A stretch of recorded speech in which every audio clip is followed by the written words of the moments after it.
Olá pessoal, tudo bom? Mais uma aula de Geografia, professor Francisco Lei Pimenta.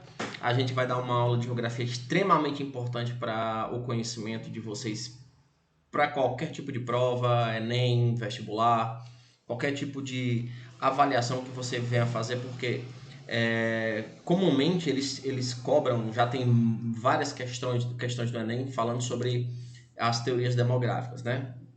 Então a gente precisa entender quais eram, como era o raciocínio daquela época, quais os contextos sociais vivenciados naquela época para que eles pensassem daquela forma sobre as teorias demográficas naquele período, naquele contexto social em que eles viviam.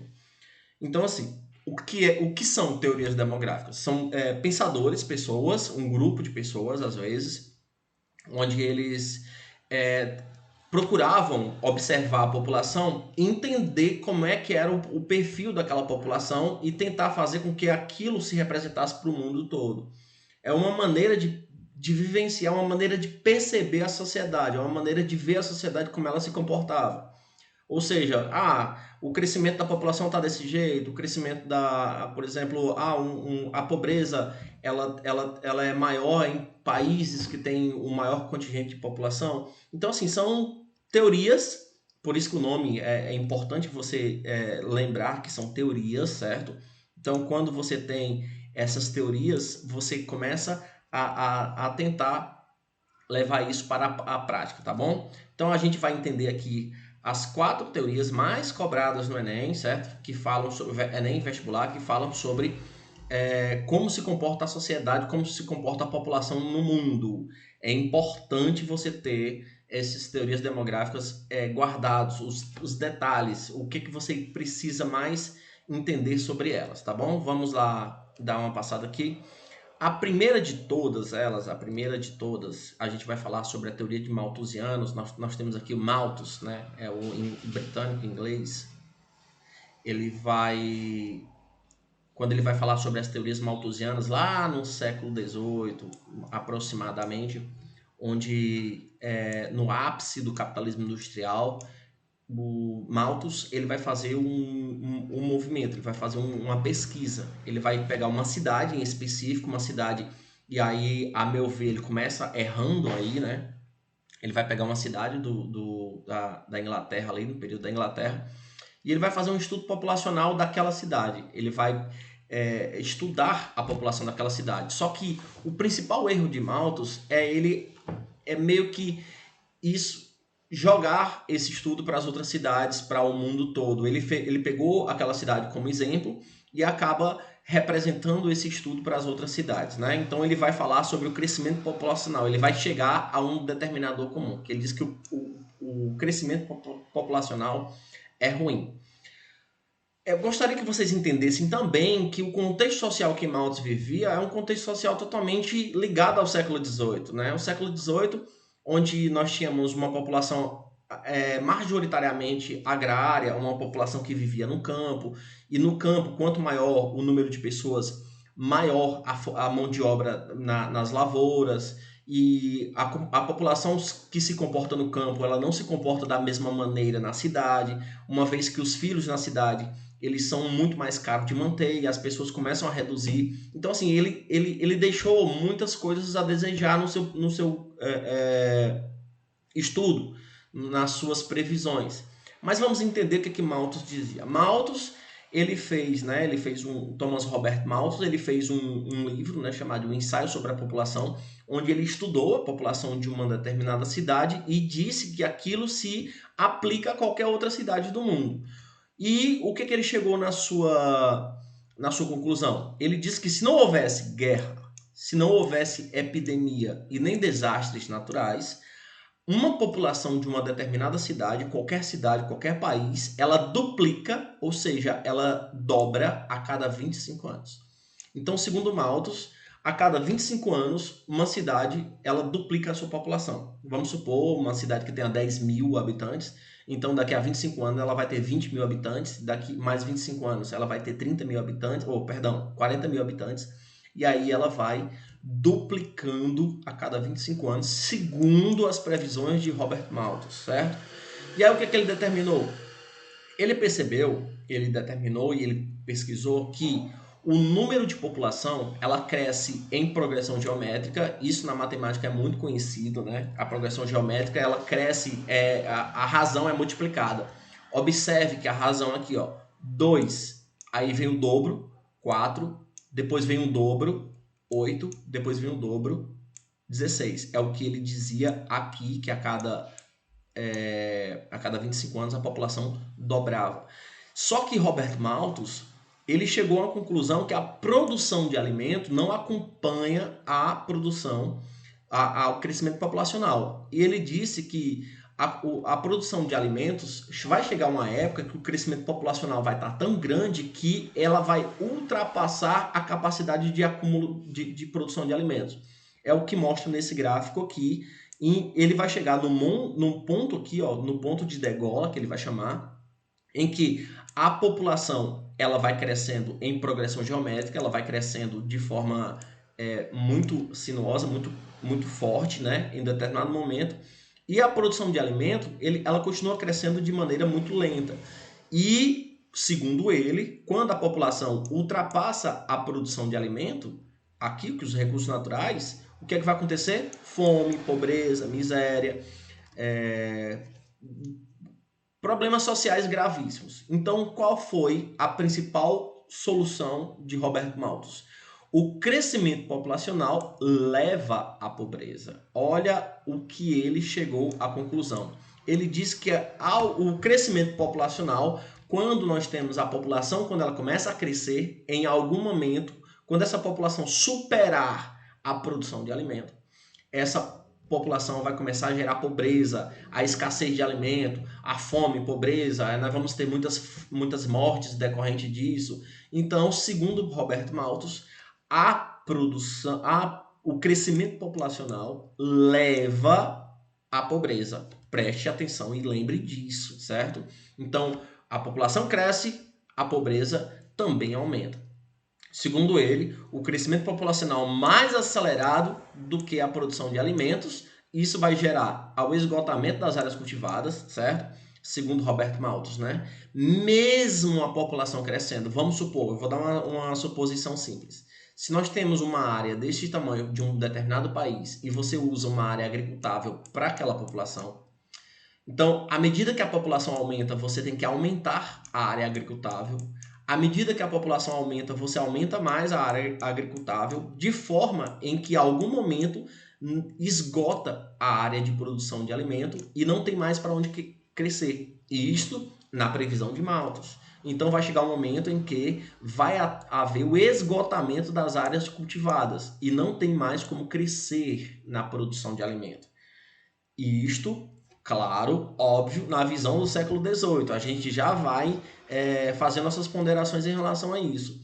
E aí, isso em algum momento iria faltar alimento para a população, e a população pobre, né, com mais filhos, a população pobre com mais filhos eram os principais responsáveis pela pobreza. O que eu quero que vocês entendam sobre a teoria demográfica de Malthus? Malthus dizia que o crescimento populacional provoca a pobreza, certo? O crescimento populacional, ele é o causador da pobreza. E aí, qual era a solução de Malthus? Esse ponto é crucial para que você responda as suas provas. Qual era a solução de Malthus? Malthus, ele define que o controle demográfico, certo? O controle demográfico. Ah, professor, mas como é que controla demograficamente? O controle demográfico causado principalmente pela abstinência sexual, ou seja, as pessoas tinham que fazer menos sexos, uma vez que não existia métodos contraceptivos naquele período, e ele dizia que outra forma de controlar a população seria os casamentos tardios. Então, segundo Malthus, para salvar a sociedade e a natureza, a população do caos provocado pelo crescimento populacional, deveria haver um controle de natalidade, um controle de nascidos. Existia uma redução populacional baseada na abstinência sexual e no casamento tardio para diminuir a quantidade populacional. Bom, mas aí, pessoal, o que que Malthus desconsiderou? Por quê? Porque essa teoria de Malthus, ela nunca se efetivou. Nunca, em nenhum lugar do planeta Terra, houve uma crise demográfica, uma crise de alimento provocada pelo crescimento demográfico. Com exceção da África, é claro, mas a África é uma crise sanitária, uma crise do governo, não é uma crise populacional. E aí, o que que Malthus desconsiderou? Quais os objetivos? O que que Malthus deixou de perceber, né, para que isso acontecesse? A primeira desconsideração e os erros previstos, né, por Malthus foi que ele desconsiderou, simplesmente, ele deixou de considerar as, é, as evoluções tecnológicas. O que que eu quero dizer com isso? Eu quero dizer que em um determinado estado em que você tem essa área agricultável, então Malthus deixou de considerar que quando você tem uma tecnologia, a tecnologia ao evoluir tecnologicamente, a agricultura tecnologicamente evoluindo, então com o uso de insumos, o uso de pesticidas, o uso de inseticidas, o uso de adubos orgânicos, a aplicação dos tratores, a aplicação de técnicas mais modernas na agricultura, então eu conseguiria produzir mais alimentos sem que necessariamente eu tivesse que aumentar as terras agricultáveis. Então, o uso de tecnologia aplicada à agricultura faz com que eu aumente a produtividade sem que necessariamente eu tenha que aumentar as terras agricultáveis. Então, o Malthus ele desconsiderou a tecnologia aplicada à agricultura, porque mesmo a população crescendo, você consegue aumentar a produtividade sem que necessariamente tenha que aumentar as terras agricultáveis. Ele desconsiderou, né, a urbanização. Por que que ele desconsiderou a urbanização? Porque Malthus fez um estudo numa sociedade semi-rural. Então, o que acontece? Na urbanização, a sociedade ela meio que controla sozinha o crescimento demográfico. Por quê? Porque no campo, o filho é mão de obra. Mas na cidade, filho, ele não tem. Ele é muito caro manter um filho na cidade. Então, tecnologicamente, dentro da urbanização, que é um processo que vem acontecendo desde o século XVIII, esse processo de urbanização, as famílias elas fazem o seu próprio controle, o seu próprio planejamento familiar, o controle demográfico. Observe, na década de 60 no Brasil, 40 a 60 no Brasil, então a média de filhos era de 6 filhos por família, 6 a 7 filhos por família. Hoje, no Brasil, a média de filho é de 1,8 filho por família. Então, o que eu quero dizer com isso? Que quando o país ele se urbaniza, naturalmente ele reduz a natalidade, sem a necessidade de fazer esse controle demográfico proposto por Malthus. Então, dois fatores que ele deixou de considerar muito forte aqui. E outro fator que é o uso da única outro fator que ele desconsiderou que ele usou uma única cidade de meio rural para representar o mundo. Então, foram três equívocos pensados pela teoria de Malthus em que em nenhum momento isso se efetivou. Então, mas o que eu quero que você tire da teoria de Malthus? Malthus, ele é um pensador, ele é um cara que vai pensar sobre a população, em que ele diz que o crescimento populacional leva à pobreza, isso é um fato, e ele diz que o controle de natalidade, lembre disso, pessoal, Malthus, toda a teoria de Malthus, toda vez que aparecer qual teoria é responsável pelo pensava no controle de natalidade, Malthus. Então pense em Malthus, tá bom? Bom, o que vai acontecer é que neste contexto industrial, naquele período, naquela época da revolução, da segunda revolução industrial, neste contexto nasce a escola marxista, né? E o que eu quero dizer sobre a escola marxista? Porque quando Marx vai criar o seu livro O Capital, onde ele vai fazer duras críticas ao capitalismo, ele vai fazer um estudo sobre a população daquela época e ele vai falar, não, velho, não era bem assim que as coisas acontecem, né? Que vai ser a teoria reformista, né? Essa teoria reformista, teoria classificada como a da escola de Marx, né? Naquele período do século XVIII ainda, ele vai fazer duras críticas ao modelo malthusiano. Primeiro, preste atenção nisso aqui. Segundo a escola marxista, eles dizem que não é o crescimento populacional que gera pobreza. é a pobreza que gera o crescimento populacional. Segundo a escola reformista, eles dizem que um país pobre, ele tendencia a ter muitos filhos por vários motivos. A educação de baixa qualidade faz com que as pessoas não tenham planejamento familiar. O país pobre, geralmente, ele tem que ser agrário, e no mundo agrário, a quantidade de filhos no campo ela é necessária para a produção de mão de obra. A desigualdade social ela tende a aumentar o número de filhos por família. Então, segundo a escola marxista, né, que é a reformista nesse caso, eles dizem que é exatamente o oposto que Marx tinha proposto. Então, nesse caso, na teoria reformista, não é o crescimento populacional que gera pobreza, é o contrário. É a pobreza que gera crescimento populacional. Olha a visão da escola reformista. Então, neste caso, o que a escola reformista ela propõe? Ela propõe que, para controlar a população, você deve acabar com a pobreza. Então, se você acabar com a pobreza, acabar com a desigualdade social, você acaba controlando a população. E isso tem um fundo de verdade. Por quê? Porque se você diminui a pobreza, se você dá uma condição igualitária para todas as pessoas tendem a ter uma vida melhor, uma educação melhor, se planeja melhor, planeja sua família com mais eficácia, tem um país de caráter mais urbano e, consequentemente, consegue ter uma redução populacional. Então, segundo a escola reformista, a distribuição igualitária e correta da renda, se houver uma distribuição de renda equiparada para a população, sem desigualdade social, a população sai da pobreza e, consequentemente, tá? E, consequentemente, nós vamos ter uma redução de filhos por família, certo? Isso é uma visão reformista. Para a teoria reformista, eles acreditam que controlando a pobreza, diminuindo a pobreza, dando qualidade de vida à população, nós vamos ter uma redução natural da sociedade. Então, o que é que eu quero que vocês lembrem? Lembre que na teoria reformista, você tem que diminuir a pobreza para diminuir a população. Isso é uma visão crítica da teoria reformista.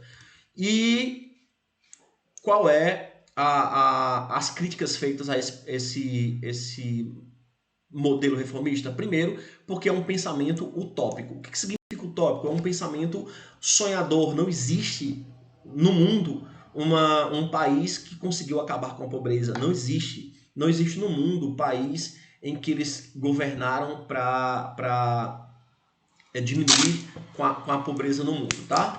Só prender aqui para não cair aqui. Pronto. E aí, outro ponto de crítico, né? Porque para você diminuir a pobreza, para você fazer uma sociedade mais igualitária, você tinha que automaticamente atacar a propriedade privada. Em um movimento capitalista, principalmente no capitalismo que nós vivíamos na época, o capitalismo industrial e financeiro, atacar a propriedade privada era algo que não existia, né? Porque você tinha que distribuir renda, você tinha que fazer reforma agrária, tinha que dar terra à população para diminuir a pobreza daquelas pessoas, tá bom? Então, eu gostaria que vocês entendessem isto, tá? E aí, por final, eu tô só ajeitando a gambiarra aqui para não cair. E aí, qual seria... Perdão, passei errado. E aí, pessoal, no final da Segunda Guerra Mundial, a gente vai ter uma teoria que ela vai ser explicada principalmente pós Segunda Guerra Mundial, um período de efervescência cultural, uma efervescência militar muito forte. Então, nesse período, retomou-se o pensamento, né, o pensamento de estudo populacional. Por quê? Porque neste período pós Segunda Guerra Mundial, nós vamos ter um período chamado de Baby Boom, né? O que significa isso? Significa um período classificado como a explosão demográfica no Brasil, né? Vai ter uma explosão demográfica no mundo. A quantidade de pessoas no mundo vai explodir, vai ter um número de nascidos vai ser muito forte.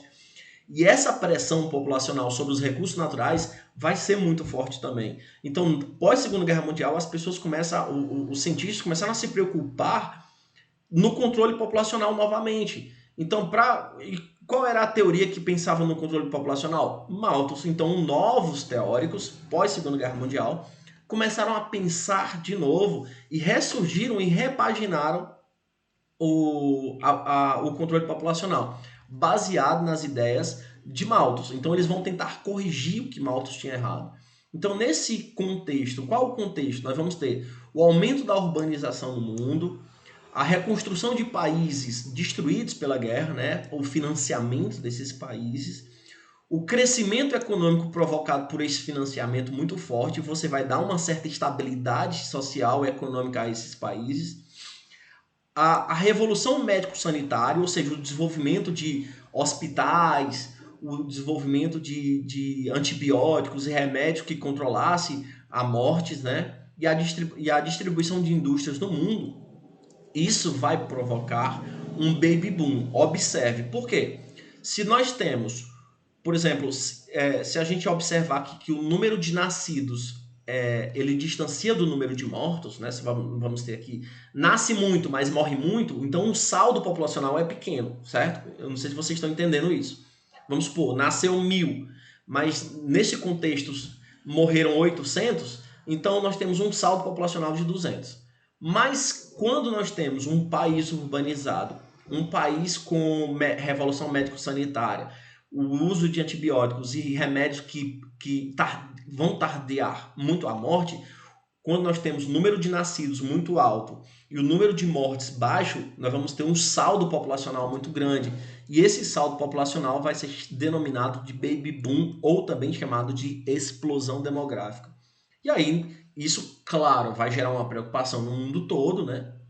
Certo? Principalmente por conta da adesão do modelo keynesiano, a gente vai entrar nesse contexto um pouco depois. E aí, este crescimento populacional, ele vai se tornar, olha aí, olha o que vai ser a conclusão dos neomalthusianistas. Ele disse que o crescimento populacional pós-Segunda Guerra Mundial, este crescimento populacional, ele vai se tornar um obstáculo ao crescimento econômico, certo? Eles não estão falando mais sobre alimento, eles estão falando sobre crescimento econômico. Muito cuidado com isso. Quando fala que o crescimento populacional ele é um obstáculo ao crescimento econômico, isso é a teoria neomalthusiana. Mas quando o crescimento populacional ela provoca a pobreza, nós temos a teoria malthusiana, tá ok? E aí, quais são as saídas? Esse estudo, qual a saída para esse estudo? Primeiro, nós vamos ter uma política de natalidade. De novo, o controle populacional, o controle de natalidade, assim como na escola malthusiana, a neomalthusiana também vai sugerir o controle de natalidade, certo? Primeiro, métodos contraceptivos, vão surgir métodos contraceptivos, principalmente as laqueaduras, principalmente os anticoncepcionais, principalmente vários, por exemplo, a camisinha vai surgir lá na década de 80, e outros métodos contraceptivos, como o planejamento, por exemplo, a tabelinha e outros mais. O planejamento familiar, a necessidade do planejamento familiar, de você planejar sua família para 1, 2 filhos no máximo, e a política de laqueaduras, né, que é a famosa ligamento, né, que as mulheres que fazem aquela ligação das trompas, né, que hoje não é mais chamada de trompas, é chamada de tubas uterinas. E qual é a principal crítica a este modelo? É que as maiores economias do planeta são populações gigantescas. Então, assim, mesmo tendo uma população gigantesca, eles são economia. Ou seja, observe, pessoal, como realmente é. Estados Unidos, 300 milhões de habitantes. China, 1 bilhão e 400 milhões de habitantes. O Japão, milhões. Eu não estou lembrando aqui de quantas populações o Japão tem, mas são países efetivamente desenvolvidos. No entanto, tem uma população muito grande. Ou seja, então o crescimento populacional não é um obstáculo para o crescimento econômico. Porque se fosse um obstáculo, China não tinha um desenvolvimento econômico que tem hoje, Japão também não, Estados Unidos também não, porque tem populações gigantescas. Então, quer dizer então que a população não é um obstáculo. Sim, nós temos um obstáculo e esse obstáculo precisa ser descoberto. Por exemplo, claro que é a política pública voltada para esses países. Então, grandes populações geralmente geram mão de obra mais barata e um mercado consumidor maior. Então, quanto maior a população, nós temos mais mão de obra, mais mercado consumidor, o que dificulta ao crescimento econômico são as políticas públicas. Então, precisa melhorar as políticas públicas desses países. E, por fim, para não ficar muito grande, as teorias demográficas ecomalthusiana. Observe aqui que nós vamos falar sobre ecomalthusiana. Então, o que a teoria ecomalthusiana fala? Fala que o aumento da população, principalmente pós Segunda Guerra Mundial, ele tende a aumentar o consumo de recursos naturais do planeta. Isto é fato, isso a gente não pode negar. Quanto maior o número de população do mundo, maior a pressão sobre os recursos naturais do planeta. Não tem como discutir isso. Para eles, também nós temos que... há uma necessidade de controle populacional. Pessoal, é fichinha.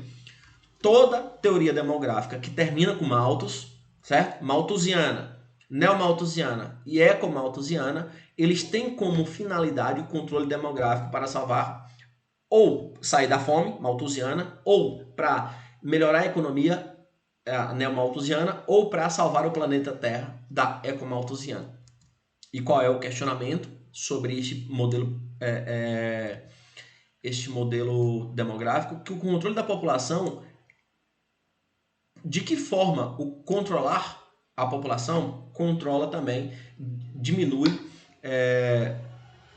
os recursos naturais. Por exemplo, a pressão que os Estados Unidos, de 300 milhões de habitantes, faz no planeta Terra é muito maior do que somada à população dos países pobres. Ou seja, os países pobres não causam tanto pressão só no planeta Terra, pressão natural, né, dos recursos naturais do planeta. Por exemplo, os Estados Unidos consomem tantos recursos naturais, tantos, em uma população de 300 milhões de habitantes, mais do que somada à população dos países pobres do mundo.